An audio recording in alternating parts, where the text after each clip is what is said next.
নমস্কাৰ, এই মুহূৰ্তত অসমবাসী ৰাইজৰ বাবে আহি পৰিছে কেইবাটাও আঁচনি। হয়, মহিলাসকলৰ বেংক একাউণ্টত পোনে পোনে জমা হ'ব 10,000লৈকে টকা। 10 তাৰিখ দিনা লাখ লাখ লোকৰ বেংক একাউণ্টত সোমাব টকা। হাতত মাত্ৰ কেইটামান দিন বাকী আছে। কেইদিনমান পিছতে মোবাইল ফোনৰ যোগেদি চেক কৰিব লাগিব টকা। হয়, ইয়াৰ লগতে কেইবাটাও আঁচনি ঘোষণা কৰিছে। আজি নিযুত মইনা আঁচনি যিহেতু মুকলি কৰিছে, নিযুত মইনাৰ 2.0ৰ দ্বাৰা 4 লাখৰো অধিক যিসকল কন্যা সন্তান আছে তেওঁলোকে লাভ কৰিব টকা। আৰু যিহেতু ফৰ্ম মুকলি কৰিছে, ইয়াতে চাওক লক্ষ্য কৰিব পাৰিছে, এইটো হৈছে ফৰ্ম। ইয়াতে কিন্তু যি গ্ৰেজুৱেশ্যনৰ ফৰ্মটো ইয়াতে ফিল আপ কৰি থকা দেখা হৈছে।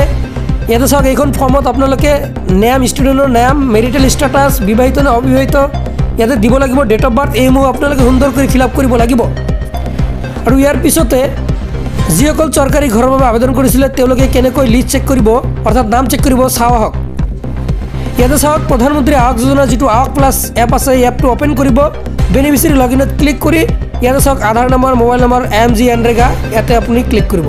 যিকোনো সৈতে আপোনালোকে চেক কৰিব পাৰিব। তাৰপিছত ষ্টেট জাষ্ট আসাম পাব, আসাম চিলেক্ট কৰিব। তাৰপিছত আপুনি প্ৰধানমন্ত্ৰী আৱাস যোজনা যিটো গ্ৰামীণ আছে ইয়াতে চিলেক্ট কৰি আপুনি ছাবমিটত ক্লিক কৰি দিব। ক্লিক কৰি দিয়াৰ লগে লগে আপুনি জানিব পাৰিব আপোনাৰ নাম লিষ্টত আহিছে নে নাই। পৰৱৰ্তী খবৰ, 10 তাৰিখ দিনাই লাখ লাখ লোকৰ বেংক একাউণ্টত সোমাব টকা। ইয়াতে কোৱা আছে পেঞ্চন আৰু অৰুণোদয়ৰ দিন হৈছে 10 তাৰিখ। প্ৰত্যেক মাহৰে 10 তাৰিখ দিনাই যিহেতু টকা সোমাই দিয়ে, আৰু এইবাৰ কিন্তু অৰুণোদয় আঁচনি যিসকলে লাভ কৰিছে তেওঁলোকে কিন্তু টকা লাভ নকৰে।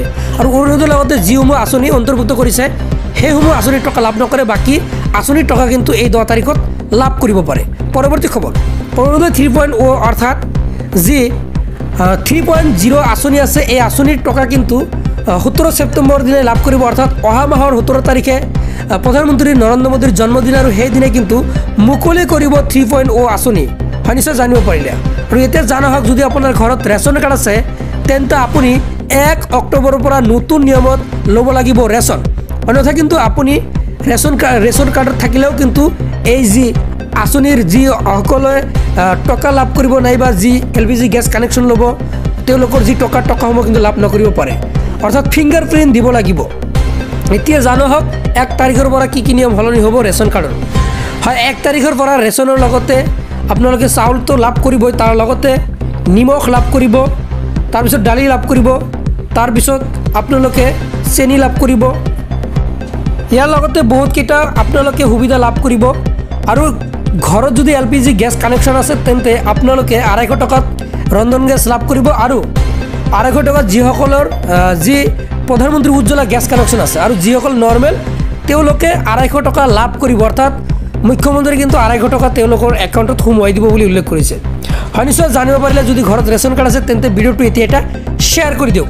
পৰৱৰ্তী ভিডিঅ'ত জনাই দিম কেনেকৈ আপোনালোকে ৰেচন কাৰ্ডৰ বাবে আবেদন কৰিব লাগে আৰু কি কি নতুন নতুন আঁচনি আছে সেইসমূহ কেনেকৈ আবেদন কৰিব সবিশেষ জনাই দিম। আজিলৈ মানে ধন্যবাদ।